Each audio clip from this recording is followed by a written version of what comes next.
Good day, and welcome to another episode of Throwing It Back with Sean Farrell. I am Sean Farrell. God is great all the time. All the time, God is great. And let's get right to it. So, today's topic will be Quintin Dailey, who played for the Chicago Bulls, the Clippers, and the Sonics. Okay, and he was a pretty good player coming out of the University of San Francisco. Okay. He was a pretty good player coming out of the University of San Francisco. So when he was a kid, at age 13, he lost both of his parents within a month. And then he had one brother who was in jail. And then he had another brother who was in the military at West Point. So he ended up moving in with his aunt. Okay. And had a pretty good career at the University of San Francisco.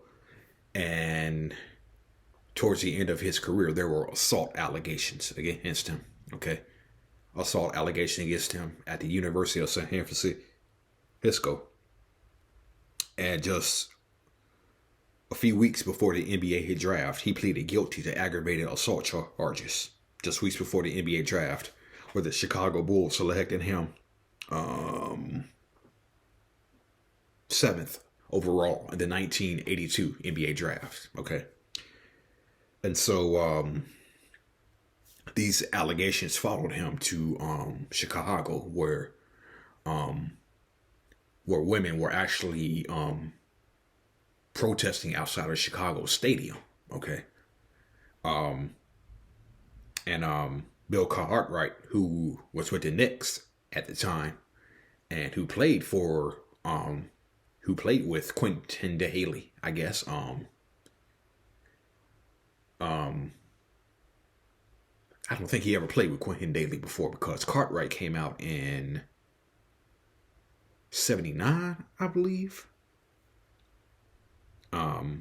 Anyway, but Bill Cartwright, fellow University of San Francisco alum,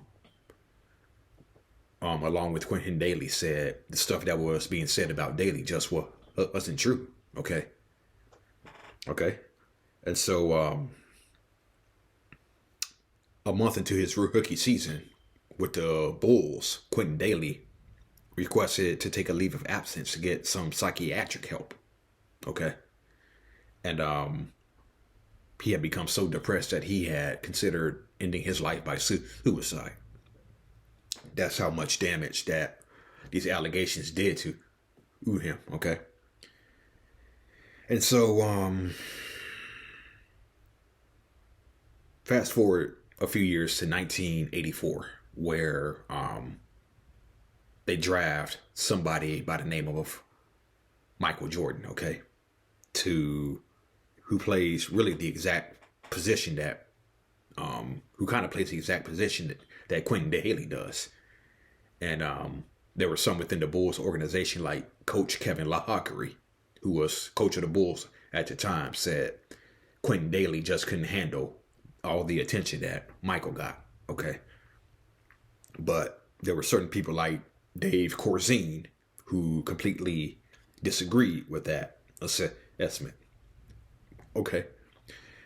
And so he had a habit of, Quintin Dailey had a habit of, missing practices, missing team flights, but his teammates still supported him before Michael even got there. And they had guys like Theus, Dave Corzine, David Greenwood. So the Bulls draft Jordan. Jordan becomes a megastar. And there were some who believed that really got to Quintin Dailey. But Michael Jordan had a different take on it. Michael Jordan just said they were competitive, him and Quintin Dailey. Okay. And so he got released during the 1986 season. Quintin Dailey did. And he got released, and he signed with the Clippers. Played a few years with the Clippers, and he averaged 16.1 points in his third season with the Clippers. 16.1 points, which was in 1988-89, and he had, but the Clippers had suspended him for excess weight, which he put on 30 pounds during the 89 offseason, okay? But, and obviously, the Clippers released him for the excess weight that he put on, the 30 pounds that he put on. But, believe it or not, Quintin Dailey actually signed with the Lakers to be the backup to Byron Scott, okay? So, he was going to be the backup to Byron Scott for the 89-90 season. But reports came in that he had fainted during practice, that he had missed a practice, and he had missed a flight for an exhibition game in like Hawaii or something. So Quintin Dailey never made it to the regular season with the Lakers. So he never got the chance to play to back up Byron Scott. And that may be one of the reasons why that the Lakers ended up signing Larry Drew. They signed Larry Drew to a 2-year deal. And I guess, but Larry Drew was primarily backing up Magic because he was the point guard. Larry Drew was a point guard, so he was backing up Magic. Okay. But, so he misses out on his chance with the Lakers. He plays with the CBA for 89-90. And then the Seattle Supersonics, who had some injuries at guard at that time, came calling. Okay. Came calling. And the Sonics initially signed him to a 10-day contract. And during the first couple of games of that 10-day contract, he hit a free throw in Indiana to help the Sonics break a 12-game road losing streak that they had.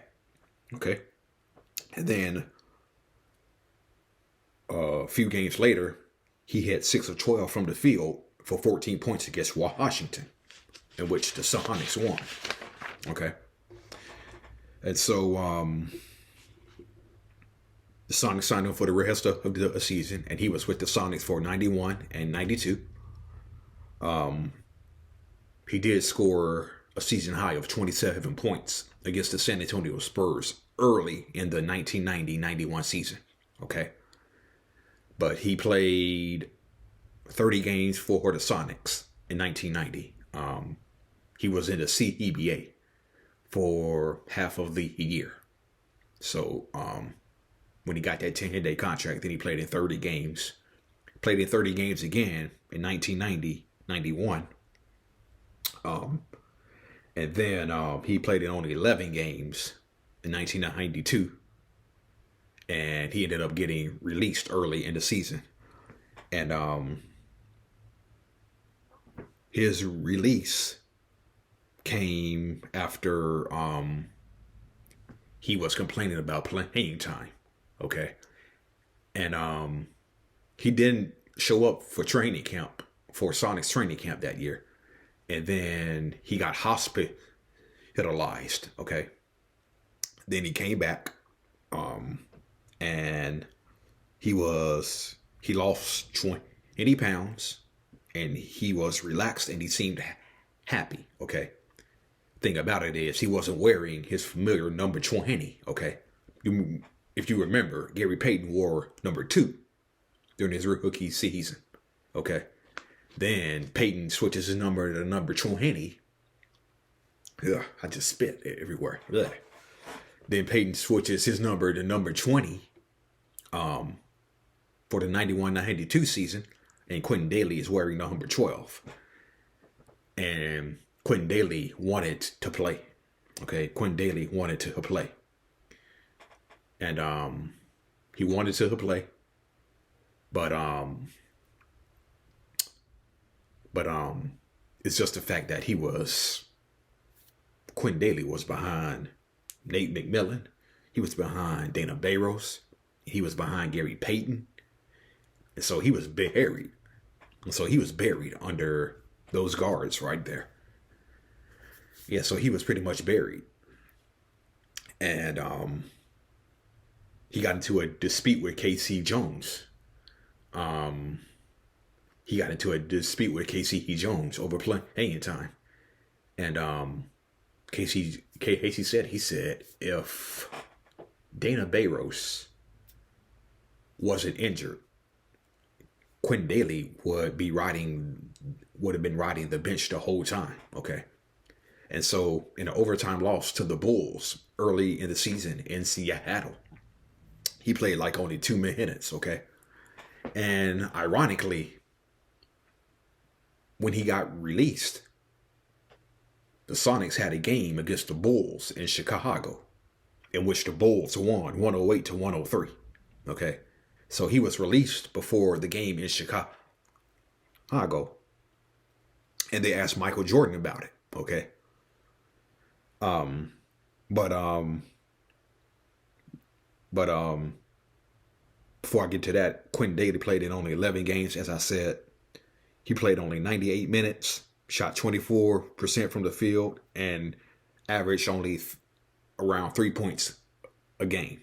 Okay. So Michael Jordan was asked about it. And he seemed a little bit surprised. And I mentioned that everybody said there were problems between him and Dailey. Michael said he was just competitive. They were just competitive. He was a good guy.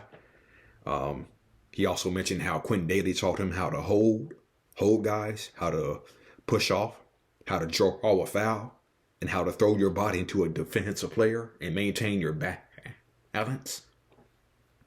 And so Jordan called his situation in Chicago, Quintin Dailey's situation with all the allegations and stuff that was going on, he called his situation in Chicago a personal tragedy. Okay. And Jordan also said that he got treated unfairly, while Quintin Dailey got treated unfairly when he was in Chicago. And so the Sonics waived him, and they activated a guy named Bart Kofod,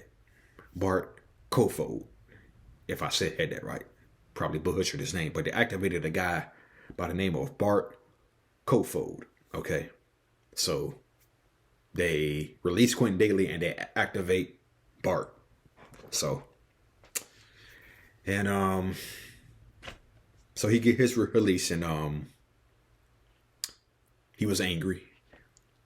He had a lot of anger, but his wife said when Quintin Dailey had kids, that really brought his anger down, and he really turned his life around post-playing career. It's just unfortunate that he died of a heart attack at only the age of 49. So yeah. All right, that's it. And that's all for Throwing It Back with Sean Farrell. I am Sean Farrell. God bless you all. Peace.